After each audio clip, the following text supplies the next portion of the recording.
Primero decir buenas tardes a todos, vamos a cumplir con el horario, va a seguir entrando gente obviamente, pero tenemos que cumplir con el horario prometido y más que nada el respeto a la señora Laura Raffo, que tiene una agenda compleja y hoy tiene la amabilidad enorme de estar con nosotros.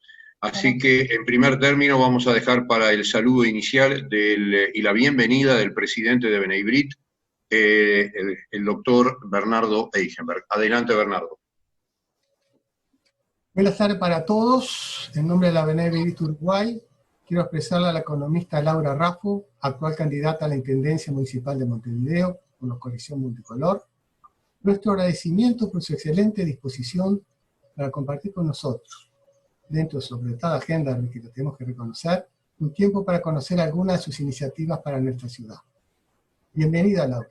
Le paso la palabra al doctor Eduardo Cohn, que moderará este encuentro. Gracias. Adelante, Eduardo.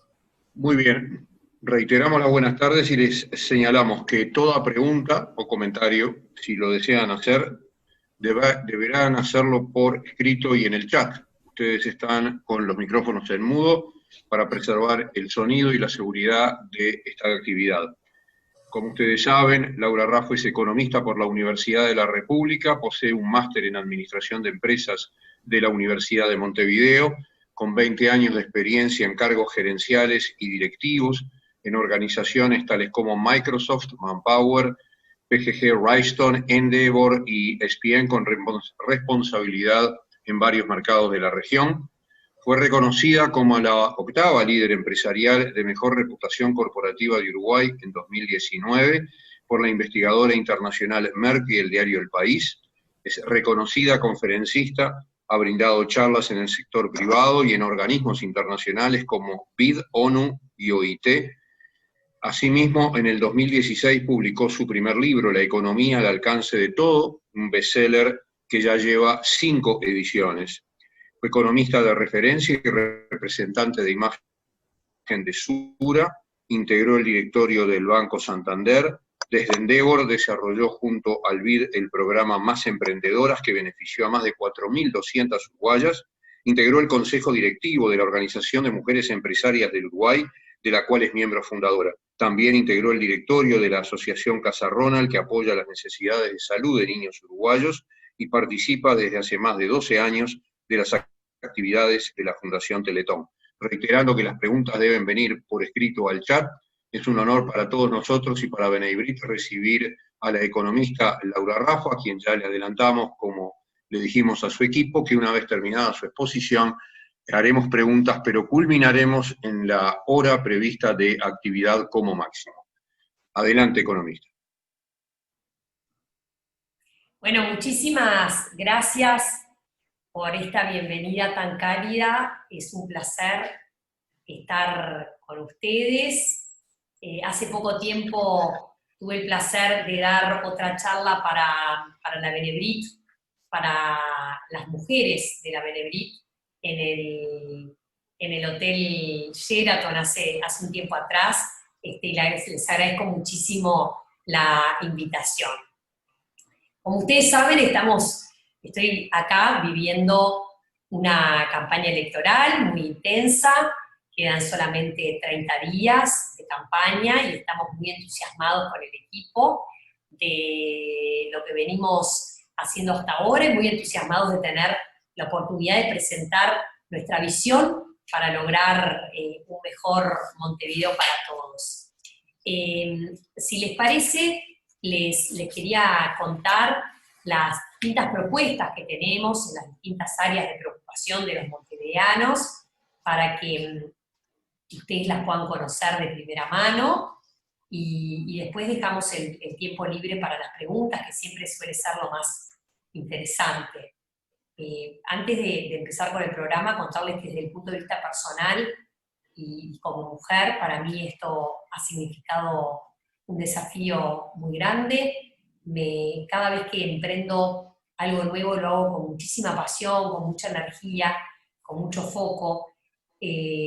Soy madre, además de ser profesional y empresaria, y las mujeres en Uruguay muchas veces nos enfrentamos a barreras invisibles.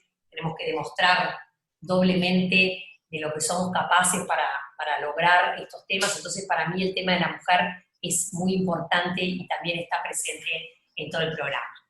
Les cuento que yo estoy convencida de que Montevideo es una ciudad que tiene muchísimos, desde el punto de vista geográfico, de su ubicación, tiene unos enormes privilegios, porque tenemos costa, tenemos arroyos, tenemos humedales, bañados, tenemos un posicionamiento único, una calidad paisajística y ambiental muy importante, tenemos una matriz natural que nos acompaña y que nos da la posibilidad de ser una ciudad de primera línea. Sin embargo, lamentablemente, hoy Montevideo tiene mucho trabajo por hacer, es un departamento que tiene bastantes asimetrías, donde no todos tienen las mismas oportunidades de desarrollo social y económico. Y por eso nosotros creemos que en caso de tener la oportunidad de llegar al gobierno, lo más importante es mejorar y generar una igualdad de oportunidades para toda la población que habita en el departamento. Esto como concepto general.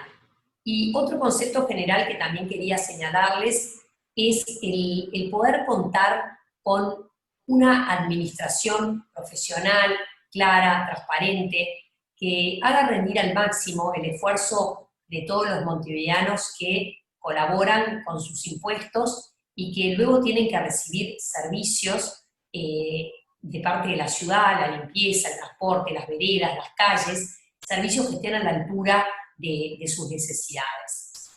Y en tercer lugar, como paraguas también de cómo vemos la posibilidad de gobernar, les quería comentar que nuestra cultura de gobierno va a ser una cultura que se apoye mucho en el trabajo en equipo, en la transparencia, en la ética, en poder escuchar a todas las partes, a los funcionarios, a los ciudadanos con sus necesidades, a las empresas que brindan servicio a la intendencia, es decir, tener una apertura al diálogo y que cada uno pueda expresar libremente su punto de vista y que entre todos logremos un mejor gobierno. Entonces, bueno, esos son nuestros pilares.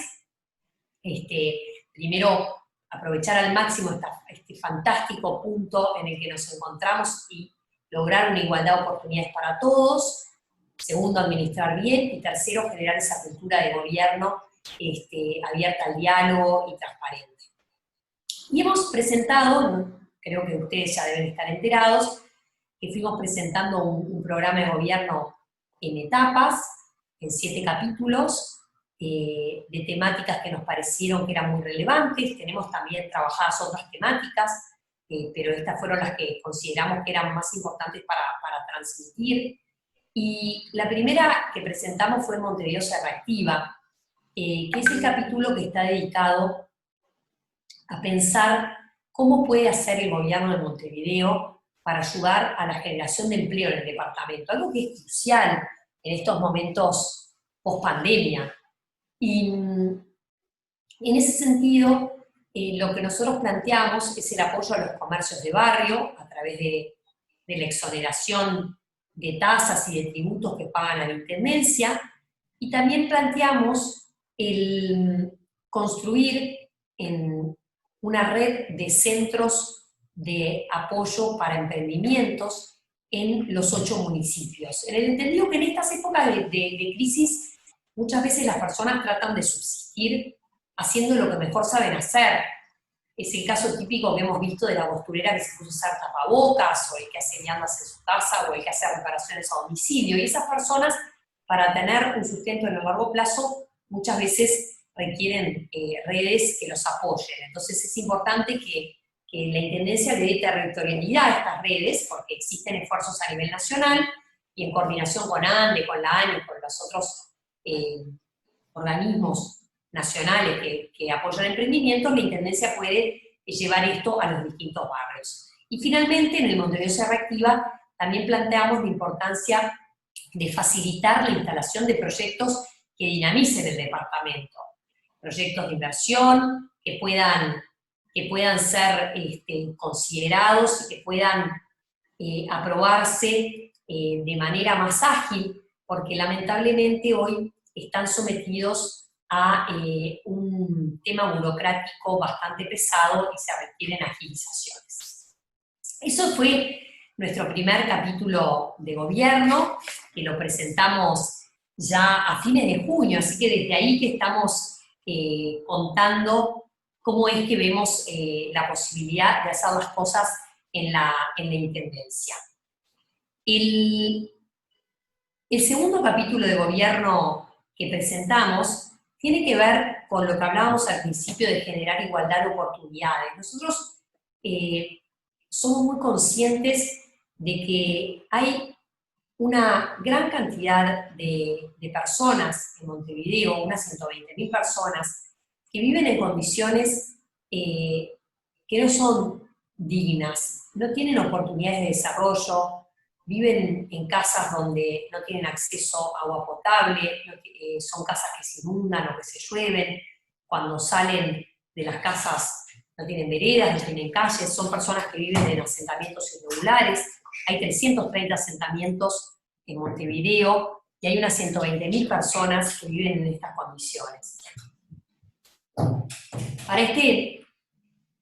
Para este sector de la población tan importante que realmente no está accediendo a una justicia social, planteamos un plan muy completo que se llamó Montevideo Olvidado, que busca atender las necesidades de estas personas, brindando acceso a nuevos terrenos, trabajando en materia de seguridad, de iluminación, trabajando con mejorar las frecuencias y la llegada de transporte, mejorando las policlínicas barriales, y haciendo un plan único y urgente, porque se necesita atenderlos de manera totalmente diferenciada, porque en los últimos años han crecido los asentamientos, y en esto se requiere un trabajo mancomunado también con el gobierno nacional, con el Ministerio de Vivienda, con el MIDES, con el Ministerio del Interior.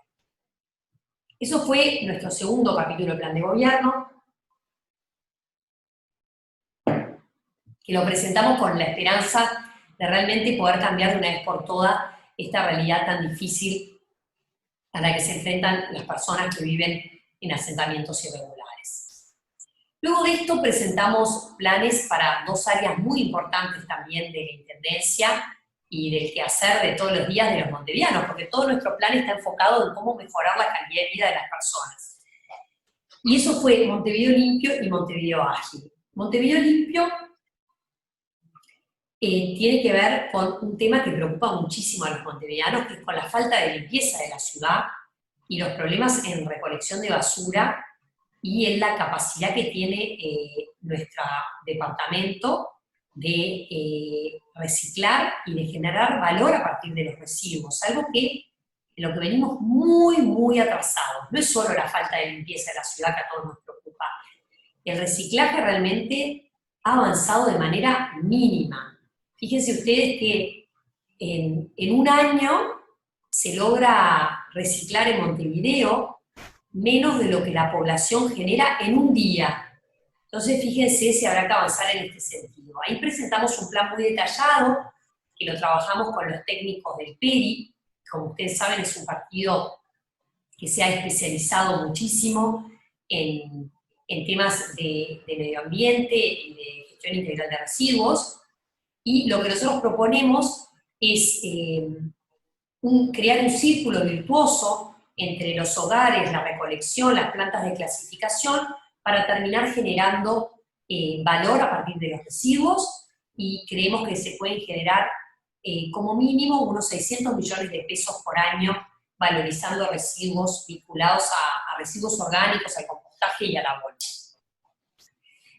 En lo que hace a Montevideo Ágil, que tiene que ver con la movilidad en Montevideo, por supuesto es otra área muy importante, porque todos los montevideanos nos sentimos de que hoy por hoy nos quedamos trancados en el tránsito, los que usan ómnibus sienten que el ómnibus no llega en tiempo, no llega al destino en los barrios, no pasa con la frecuencia que se necesita, los que usan autos están metidos en medio de embotellamientos, es decir, teníamos que plantear un shock de agilidad, y planteamos ese shock haciendo un rediseño de todos los recorridos de los ómnibus que no se revisan hace más de 40 años, y queremos revisar estos recorridos, a dónde llegan, que contemplen las verdaderas necesidades de los vecinos, y que además puedan cambiarse las frecuencias y los horarios, y también haya una flota adicional de transporte para los horarios pico, que es cuando realmente las personas viajan más afectados.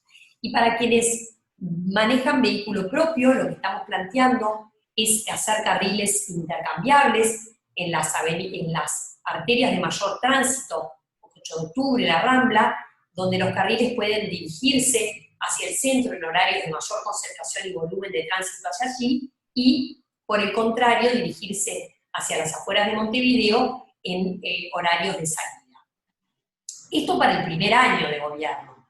En paralelo hay que trabajar en una nueva concepción de la movilidad, donde se incorporen unidades de transporte que sean más amigables para el medio ambiente, que vayan hacia lo eléctrico, que brinden más servicios arriba de los ómnibus, como Wi-Fi, anuncio de paradas, servicios inclusivos para las personas en situación de discapacidad, y donde también se trabaje junto al Ministerio de Transporte y Obras Públicas en una conexión de vía rápida hacia Canelones, donde tengamos arterias que manejen el tránsito rápido y se pueda generar un transporte multimodal, donde uno se va hasta esa arteria en su propio vehículo o en un ómnibus local, y ahí se toma un transporte de rápida velocidad. Eso es algo que se va a lograr a lo largo de los 5 años de gobierno.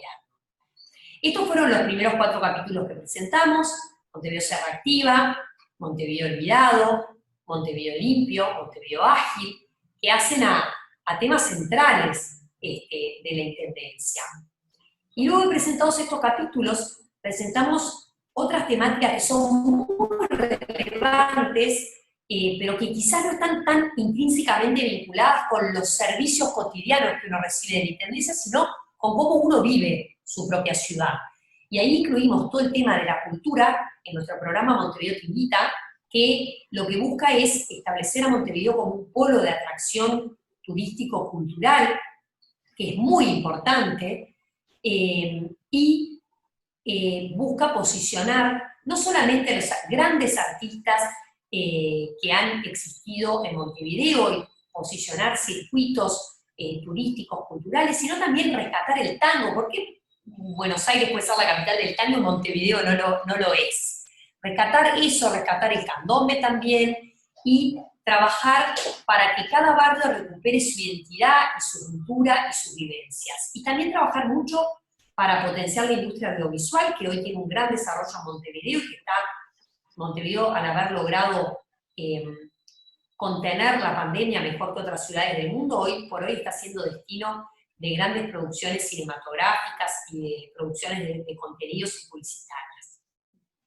Luego trabajamos en Montevideo Agenda Joven, que fue un trabajo, la verdad, que disfrutamos muchísimo, porque los jóvenes de la coalición hicieron su propio programa hablando de las necesidades de vivienda, de empleo, de inserción, de capacitación, de apoyo en temas de salud, en temas de bullying, de acoso. Fue un programa muy interesante que se llama Montevideo Agenda Joven, y finalmente presentamos el programa Montevideo para Vos, que creo que es el capítulo que resume nuestro espíritu de cómo queremos gobernar Montevideo en caso de que nos den la oportunidad, y que es un programa donde se habla de lo importante que es el respeto y el abrazar la diversidad, porque provenimos todos, en Montevideo conviven personas de ámbitos distintos, de distintas culturas, de distintas religiones, de distintas orientaciones sexuales, de distintas edades, y es muy importante que en el entramado de Montevideo todos podamos convivir respetando al otro y abrazando esa diversidad que en definitiva es la que nos termina uniendo.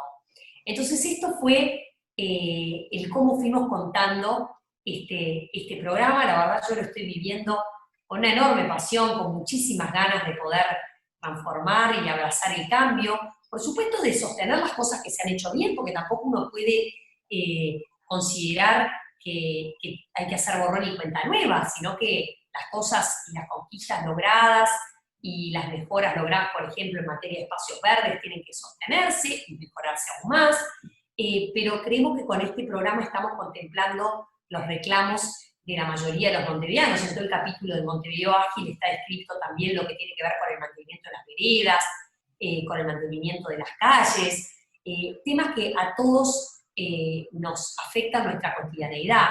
El ir hasta la parada del ómnibus, el quedar trancado en el tránsito, el que no te levanten la basura, el que la vereda está rota, lo que siempre uno quiere levantar el teléfono y reclamarle a la Intendencia. Entonces, para mí es un placer poderles contar esto así de manera tan directa. Veo que somos casi más de 90, casi 90 los que estamos conectados. Me gustaría hacer ahora un espacio para que el moderador, que no sé si es Eduardo, creo que sí. Sí. Perfecto. Para que Eduardo pudiera moderar y hacer las preguntas, que creo que es la parte más enriquecedora de esta conversación. Bueno, primero que nada, muchísimas gracias. Efectivamente, estamos con 90 pantallas. Por suerte, las familias se unieron para escucharla, Laura, así que tenemos un montón de gente que quiere saber y vamos a empezar por el orden que las tenemos acá. ¿Cuáles son sus planes respecto de informatizar Montevideo, por ejemplo, para seguridad en el tránsito? Bueno, me parece absolutamente fundamental que la tecnología sea utilizada como una herramienta para la toma de decisiones. Ya han existido avances, se creó un centro de gestión de movilidad en Montevideo, con las cámaras que ustedes ven del tránsito, y hay que avanzar aún más, porque todos los datos que se generan con esas cámaras pueden ser utilizados para microcaracterizar los distintos comportamientos y el territorio. Y también la tecnología puede utilizarse para relevar el estado de las calles, el estado de las veredas y definir áreas de acción prioritarias. Entonces, yo soy realmente una amante de la tecnología, trabajé muchos años en Microsoft y desde allí me quedó ese vicio, llamémosle, por tratar de utilizar las herramientas informáticas como eso mismo, como una herramienta, no como un fin último, sino como una herramienta que te da la información y que el análisis de datos, por la formación profesional que tengo, me parece fundamental para tomar decisiones. Uno no puede tomar decisiones a ciegas, uno tiene que decidir por qué áreas prioritarias comienza el arreglo de veredas, que por ejemplo nosotros lo vamos a centralizar, que esté a cargo de la Intendencia, tiene que poder hacer un relevamiento del estado de las mismas, o el estado de las calles, y así mismo con el tránsito. Así que la tecnología realmente me parece absolutamente fundamental para la toma de decisiones y vamos a seguir incorporando tecnología. Perfecto, acá hay dos preguntas que son similares. Voy a decir el nombre por el tono de la pregunta, porque creo que corresponde individualizarla. La contadora Gabriela Margonina dice, conociendo los resultados de las encuestas, ¿qué podemos hacer nosotros, los votantes, usted misma, la coalición, para lograr que en 30 días logremos que Laura Raffo sea la intendente de Montevideo? La misma pregunta o el mismo concepto lo maneja el contador Daniel Avent. Bueno, gracias Gabriela y Daniel por el entusiasmo. La verdad, en 30 días se puede hacer mucho, mucho, mucho. Ahora empieza la etapa de la campaña, que es la etapa de más efervescencia, de más militancia. Yo estoy viendo ahí a Andrés Burkatowski, a Débora Hollander y a varios más, a los que los veo competir por el municipio CH en este caso. Perdonen si no menciono a otro, me tengo que ir corriendo la pantalla a ver a quién encuentro, pero ¿a qué me refiero? Precisamente la militancia, el postularse, el estar en la calle, el hablar con la gente, es absolutamente fundamental. Se viene la etapa de salir a la calle, de estar militando, de estar entregando listas, de pelear. Yo cuando veo la cantidad de candidatos a alcalde que hay, me lleno de orgullo, porque son personas que están dejando todo en la cancha para poder cambiar Montevideo. Y eso es lo que tenemos que hacer entre todos. Obviamente el desafío es grande porque queda convencer al público, a un público, tenemos prácticamente fidelizado el público que ya votó a la coalición en octubre. Hay que convencerlos de que la opción sigue siendo esta opción de cambio, pero también hay que tratar de fidelizar a personas que quizás en otras oportunidades han votado al Frente Amplio y que hoy están viendo en el actual Frente Amplio, quizás están viendo que ha habido un retroceso, que no se está viendo una cultura de gobierno tan abierta, al diálogo, que contemple a todos, y por lo tanto están dispuestos a aprobar el cambio. ¿Y el cambio con qué concepto? Con el concepto de que quizás la ideología no nos tiene que atravesar tanto a la hora de elegir un candidato de intendente, sino que nos tiene que... Yo no provengo del núcleo duro ideológico, yo soy una mujer de acción, provengo de un lugar donde hay que hacer los planes estratégicos, ver cómo se puede trabajar sobre ellos y proveerle soluciones en la cotidianidad de la gente. Entonces, lo que más se puede hacer de trabajar es hablar con la gente, estar en la calle, sumarse al trabajo de las distintas listas y convencer. Si nos sentamos a charlar solo entre los que ya estamos convencidos, no movemos la aguja. Así que siempre lo que vamos a hacer es ir y convencer a alguien que hoy no tiene decidido su voto y que pueda volcarse hacia este lado. Me entusiasma mucho hablar del tema, no me quiero extender, pero nos queda un mes crucial por delante. Perfecto. Acá hay una pregunta de Denis que dice: Laura, ¿cómo se puede mejorar en un plazo razonablemente corto la calidad de vida en barrios como Casaballe y los asentamientos en general? Sí, es un tema arduo y que se puede hacer si se trabaja en conjunto con el gobierno nacional. La intendencia por sí sola puede proveer un montón de herramientas, pero tiene que trabajar con el MIDES, con el Ministerio de Vivienda y con el Ministerio del Interior. Yo creo que los anteriores gobiernos desaprovecharon la oportunidad, porque hubo 10 años de bonanza económica en Uruguay, en las cuales el gobierno departamental y el gobierno nacional eran del mismo signo, y sin embargo no se avanzó sustancialmente en la mejora de los asentamientos. De hecho, hoy hay 330 en Montevideo y hay más que hace años atrás. Entonces, hay que atender esto de manera única y urgente. Por eso nosotros hicimos un plan específico que se llama Montevideo Olvidado, donde la Intendencia toma el rol de identificar terrenos que sean amanzanables y que se puedan iluminar, conectar a saneamiento, hacer calles y veredas, para el traslado de aquellos asentamientos que pueden ser trasladados, porque no se puede poner la misma receta en cada uno, hay que mirar caso a caso.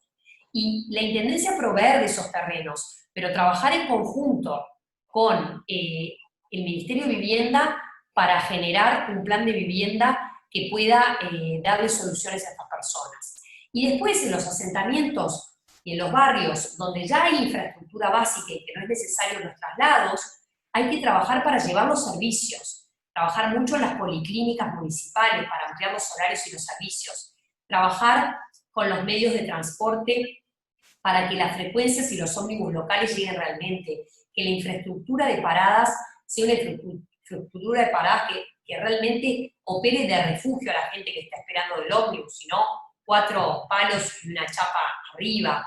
Trabajar con el Ministerio del Interior para lograr una mejor convivencia a través de que los alcaldes, que son muy importantes, el tercer nivel de gobierno, es fundamental para lograr estos cambios. Hay que darle más poder para que el vecino sienta que en el alcalde y en los concejales puede ir, preguntar, contar los problemas, y le vamos a habilitar a los alcaldes línea directa con el Ministerio del Interior para trabajar en los temas de convivencia también. Entonces tiene que ser un trabajo mancomunado, donde el gabinete de alcaldes y el gabinete de directores de la Intendencia trabajen de manera conjunta para dar soluciones. Es uno de los desafíos más grandes que tenemos por delante, pero yo estoy convencida de que si lo encaramos con la energía y la pasión que hay que encararlo, y con la tremenda coordinación que hay que tener con el gobierno nacional, vamos a lograr avances.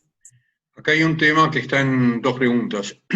Una pregunta de Eduardo Clestorne dice: ¿se puede pensar en una gestión más eficiente de Montevideo sin apelar a un incremento desmedido de los ingresos municipales, y otra que es bastante parecida, pero no igual, dice, el gobierno ha reiterado que el contribuyente no aguanta más impuestos. ¿El contribuyente montevideano aguanta más impuestos e impuestos existentes pero más caros? Bueno, yo creo que el tema de la buena administración es urgente también. ¿En qué sentido? Si bien la Intendencia ha mejorado el manejo del déficit, va a entregar una Intendencia endeudada y los niveles de equilibrio presupuestal se han perdido, y ya en 2019 hubo déficit y en 2020 se anunció que también. Es decir, que no se va, quien asuma la Intendencia la va a asumir en un tiempo de vaca flaca. Por lo tanto, la buena administración es fundamental. Y en eso yo soy muy estricta en auditar cómo se hizo hasta ahora y tener un departamento administrativo y financiero que realmente vigile cada peso que sale de las arcas y que se implemente bien. ¿A qué me refiero con esto? Hoy yo veo partidas de gasto en la Intendencia que a mí me llaman poderosamente la atención. Lo he dicho varias veces, por ejemplo, 3 millones de dólares al año en el servicio de prensa del intendente, ¿no? Y por otro lado, ves que en los programas de adultos mayores, de niños, de juventud, se gasta menos que eso. Entonces, primero, priorizar los gastos. Ya va a ser tiempo de vacas flacas, cómo priorizar los gastos para que realmente el dinero rinda y se invierta en lo que se tiene que invertir. Respecto a los ingresos, claramente nosotros nos comprometimos con los comercios de barrio a hacer una reducción impositiva.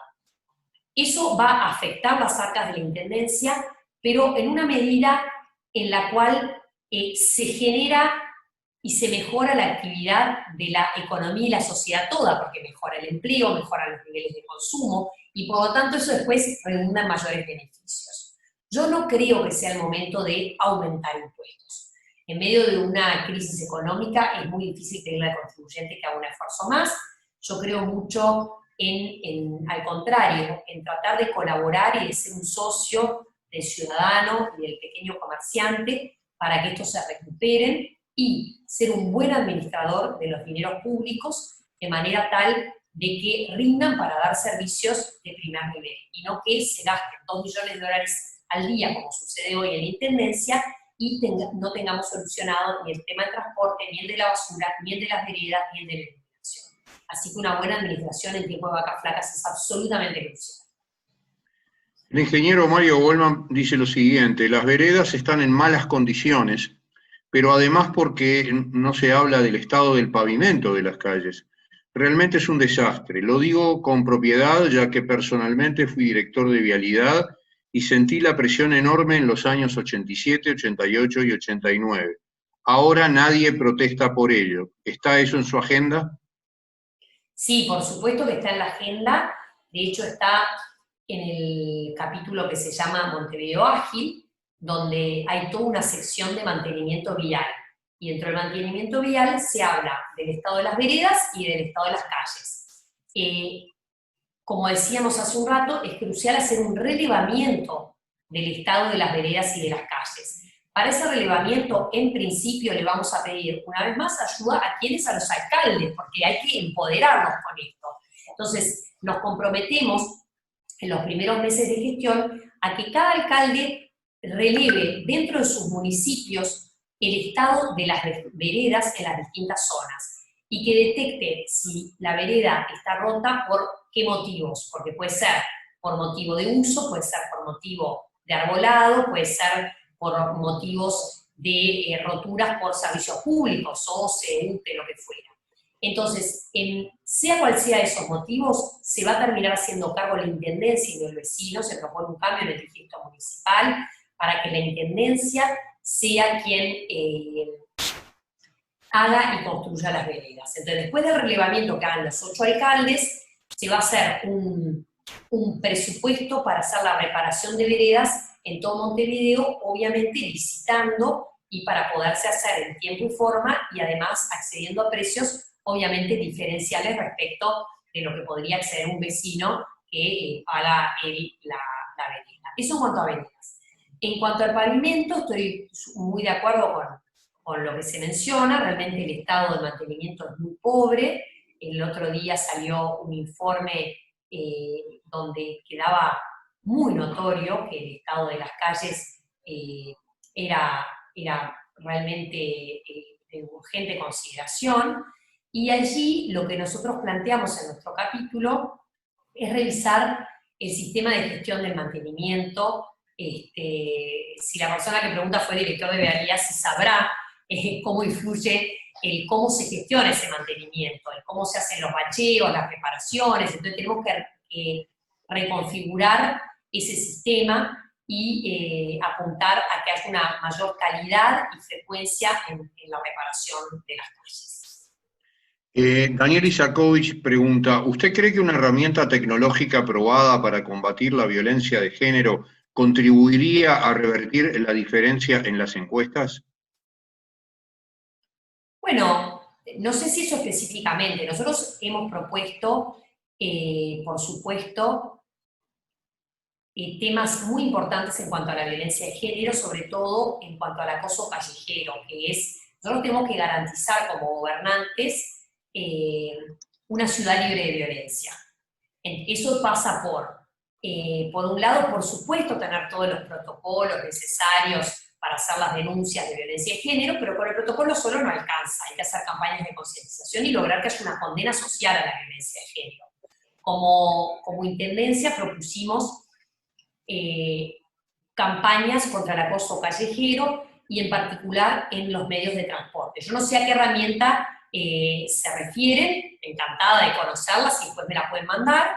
Lo que nosotros propusimos fue en el transporte público 2 medidas. Una de ellas tiene que ver con que los ómnibus en horario nocturno puedan parar a las mujeres en cualquier lugar, aunque no sea una parada preestablecida. Y la segunda medida, que se implementó en Lima con mucho éxito, es una medida de denuncia en tiempo real de acoso en el medio de transporte, donde las personas pueden denunciar a un centro de movilidad que tiene monitoreado los ómnibus, puedan denunciar que están siendo víctimas de acoso dentro del ómnibus, o que un testigo pueda denunciarlo, y el ómnibus es alertado el conductor en tiempo real, porque la unidad está georreferenciada, y el ómnibus emite un anuncio por autoparlante diciendo que se produjo una situación de acoso en el ómnibus.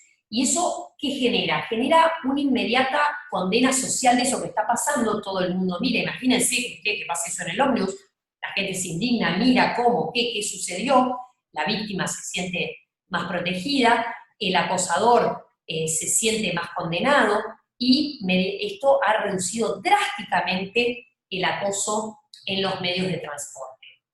No sé si con esa herramienta sola se va a mejorar la diferencia de las encuestas, como preguntaban recién, sino que forma parte de una de las medidas que hemos anunciado dentro del programa total.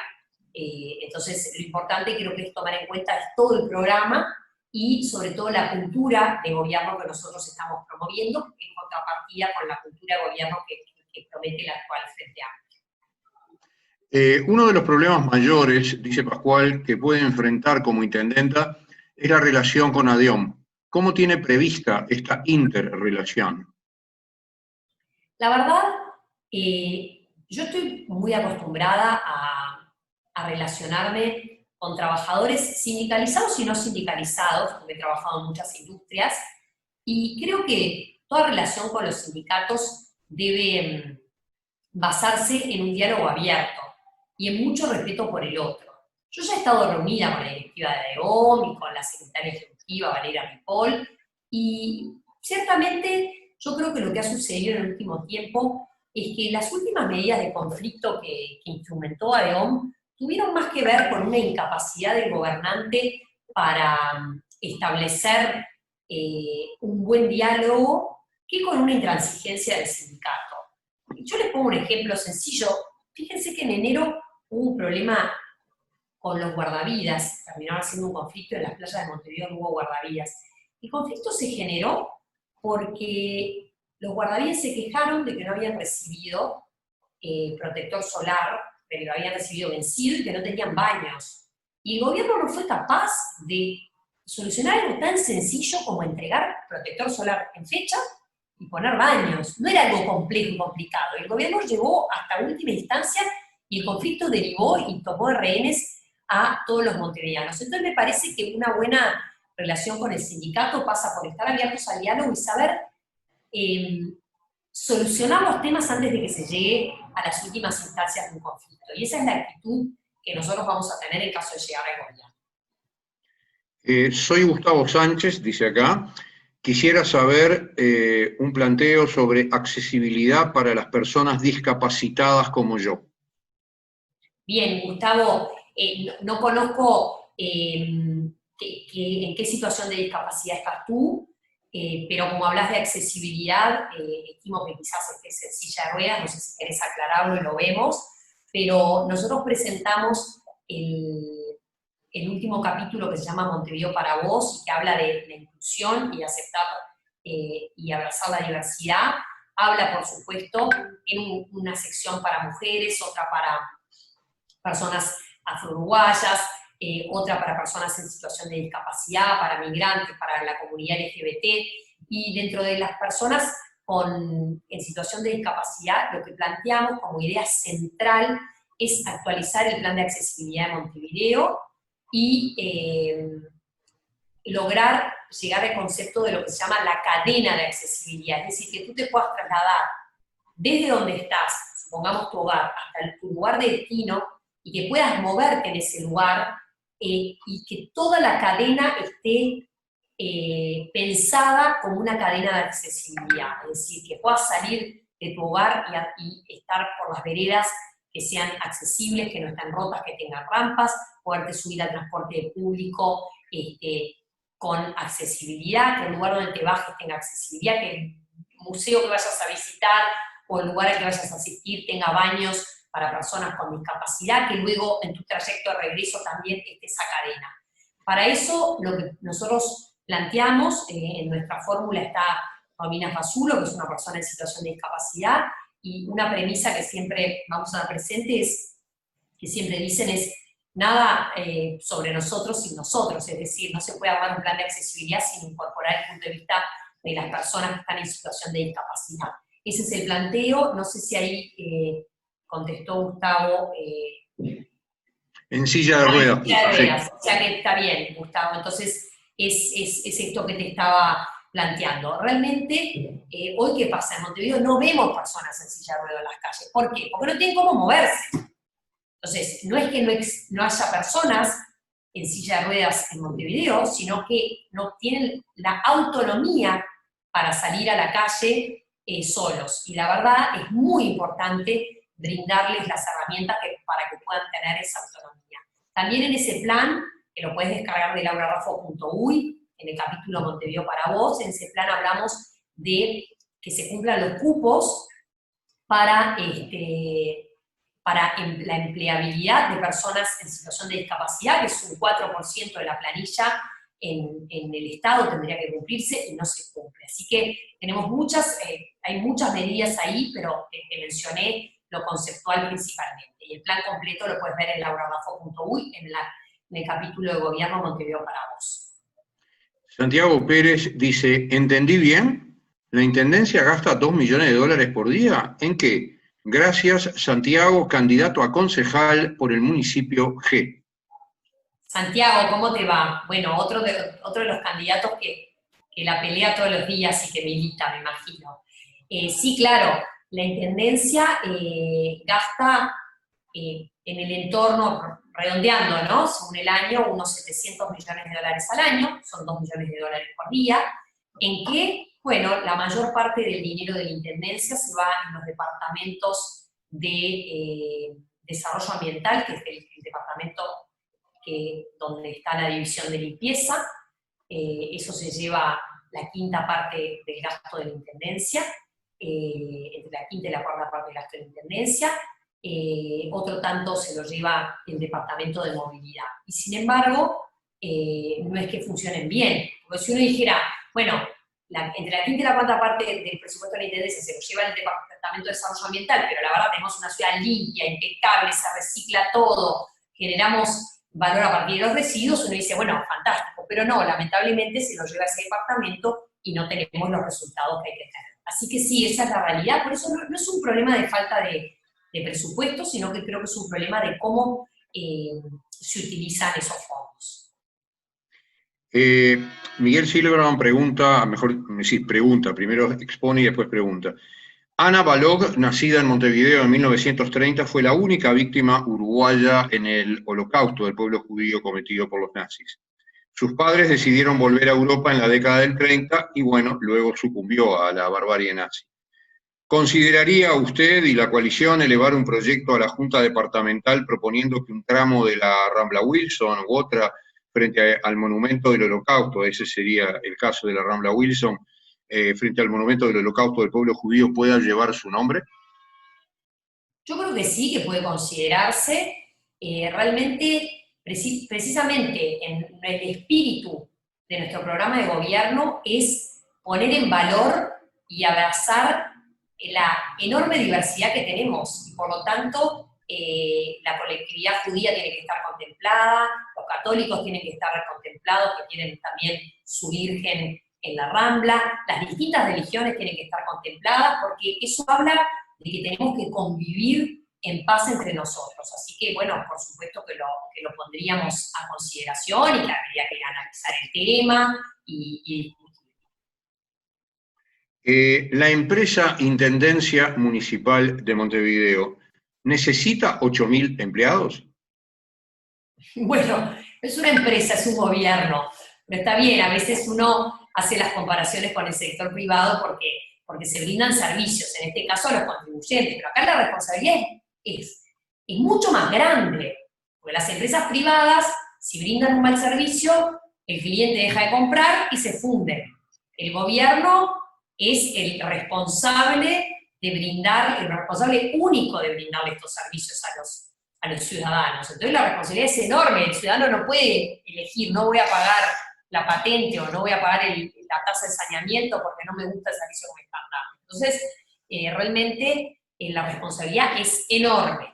Yo creo que vamos a poder analizar qué se hace con los recursos de la Intendencia en mayor profundidad si llegamos a gobernar. Y yo creo que no es un tema de cuántos funcionarios necesita, sino de cuán bien se brindan los servicios con esa cantidad de funcionarios. Yo creo que con esa cantidad de funcionarios y con la cantidad de dinero que la Intendencia recauda, con las herramientas de trabajo que la Intendencia dispone, tendrían que brindarse muchos mejores servicios. Rubén Askel pregunta, ¿qué porcentaje del presupuesto municipal se piensa destinar a obras y a retribuciones personales? Bueno, las obras más grandes que hacen transformaciones en la ciudad se financian por fuera del presupuesto cotidiano, por llamarle de algún modo. Es decir, se hacen o con préstamos del BID, o en su momento se hicieron con el Fondo Capital. Esas son las obras que cambian la infraestructura de la ciudad. Y por lo tanto, tienen que salir de ahí. Respecto a lo que se hace con el presupuesto que se recauda de los impuestos, es muy bajo el nivel, para nuestro análisis, es muy bajo el nivel de presupuesto que se dedica a obras viales de los impuestos, de la recaudación genuina de la Intendencia. En unos años ha estado en el entorno del 6%. Respecto a cuánto pesan las retribuciones personales, sí pesan alrededor de la mitad del presupuesto de la Intendencia. Eso no es algo que se pueda cambiar. Los funcionarios públicos tienen que cobrar sus sueldos, los aumentos de sueldo por convenio tienen que darse, así que no creemos que eso sea algo que vaya a cambiar en el corto plazo. Bueno, respetando el horario, vamos a las dos últimas preguntas. La penúltima es, en Uruguay solemos decir que todos nos conocemos. Usted conoce a sus oponentes, los oponentes suyos la conocen a usted, obviamente. La pregunta es, ¿cómo se ha sentido en lo personal, y obviamente como candidata, cuando le han faltado el respeto públicamente, le han dicho cosas como candidato de la derecha, o algún tono despectivo en cuanto a género, o que no conoce lo que ya hay y ofrece propuestas que ya existen. ¿Cuál fue su sensación? O sea, ¿cómo se sintió en una campaña de que pudiera suceder en un país donde creemos que nos conocemos todos algo así? Bueno, obviamente no es agradable cuando en la campaña se entran en agravios personales. Uno está acostumbrado a debatir con las ideas y contrastar ideas, y era lo que yo pretendía cuando pedimos el debate, pretendíamos precisamente decir, bueno, los candidatos planteamos nuestras ideas, nuestras distintas maneras de pensar y de gobernar, pero no nos metemos en lo personal. Yo no opino de ninguno de los tres candidatos del Frente Amplio, nunca he hecho consideraciones a nivel personal. Ellos sí lo han hecho conmigo. Entonces, obviamente no es agradable, no se siente bien. Lamentablemente es el tipo de juego competitivo en el que han entrado actualmente los candidatos del Frente Amplio. Yo creo que la manera de hacer las cosas es distinta. Yo creo que tendríamos que estar comparando propuestas, brindando soluciones, quizás el Frente Amplio justificando por qué temas como transporte, iluminación, veredas, asentamientos, basura no están resueltos después de 30 años de gobierno, nosotros proponiendo y pidiendo la confianza y el voto de cómo creemos que lo podemos hacer, pero lamentablemente no ha sido así. Entonces, bueno, obviamente no es agradable ni es el tono que a mí me hubiera gustado tener la campaña. Laura, no nos vamos ni a comparar ni a imitar a la periodista muy amable que la consultó reiteradamente en Séptimo Día el domingo sobre su vida dentro de 5 años. Pero sí una pregunta que es que puede ser sí actual. Esta candidatura suya, que según las últimas encuestas ya está acercándose más hacia el 40%, es una cantidad muy importante que no se ha conocido además como por parte de la oposición al Frente Amplio en estos 30 años, se ha llegado a un 33, 34, pero no a casi el 40, y bueno, de ganar va a llegar a mucho más. La pregunta es si esta candidatura es para usted el comienzo de una carrera política.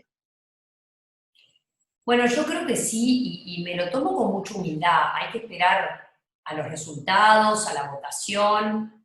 Me lo tomo con humildad y con responsabilidad, y creo que he descubierto que tener una vocación política muy grande. Siempre estuve vinculada a la política porque vengo de una familia que hizo política toda la vida, siempre lo viví desde chica, pero me había dedicado al sector privado, me había alejado de la política partidaria, no de mi gusto por la política, pero no podía hacer política partidaria, estaba en el directorio de un banco, trabajaba representando empresas, no podía mezclar una cosa con la otra. Y la verdad que ahora yo siento que tomé una decisión de vida. La tomé en febrero, tuve poco tiempo para tomarla, pero me siento muy feliz de haberla tomado. Implicó un cambio muy grande para mí, me siento a gusto, me siento orgullosa de haber tomado la decisión y me siento muy apoyada. Me emociona mucho sentir que la gente confíe en mí, con su voto, con sus ganas, con la militancia. El otro día fui a buscar a mi hijo y tiene 13 años, ¿no? Tengo mellizos de 13. Volvía con Francisco en el auto y volvíamos por la Rambla, y en Avenida Brasil había militantes nuestros, entonces pusimos el jingle y paramos justo en el semáforo, y estaban contentos y se sacaron fotos y cantaron, y mi hijo me dijo, mamá, qué emoción, me decía, cómo me emociona ver que la gente te quiera y confíe en vos. Y la verdad a mí eso me llegó al alma, porque que tu hijo vea eso y se sienta orgulloso de su mamá y que piense que su mamá puede hacer algo por mejorar la vida de los demás, te llena el alma para siempre. Así que no me voy a alejar de esta vocación. Muchísimas gracias, ha sido la verdad un privilegio, un placer poder estar no solo coordinando, sino haciendo las preguntas, y un honor para Beneibrit y para todas estas casi 100 personas que nos han acompañado en esta nueva normalidad que tenemos hoy en día, que nos cuesta acostumbrarnos, pero bueno, es la nueva normalidad. Así que vamos a dejar con el cierre de esta actividad al presidente de la Beneibrit, Bernardo Eichenberg, y de mi parte, Laura, de vuelta, muchísimas gracias y un placer haberla visto nuevamente, aunque sea así, a través de la pantalla. Un gran abrazo. Muchísimas gracias a ustedes también, la verdad que un placer estar con ustedes de nuevo. Bueno, estimada Laura, te agradezco en nombre de todos los presentes. Este encuentro ha sido una clarísima posición. Esperamos poder contar contigo en un futuro próximo para seguir profundizando los temas que pusiste. Y como deseamos a todo el mundo que sea lo mejor para Montevideo. Y muchas gracias a todos. Un saludo de la Beneibrit del Uruguay. Gracias a todos nuevamente. Un abrazo para Burka, para Débora y por supuesto de nuevo para ti, Laura. Buenas tardes para todos. Un placer. Gracias. Hasta luego. Chao, chao. Muchas gracias. Gracias a ti.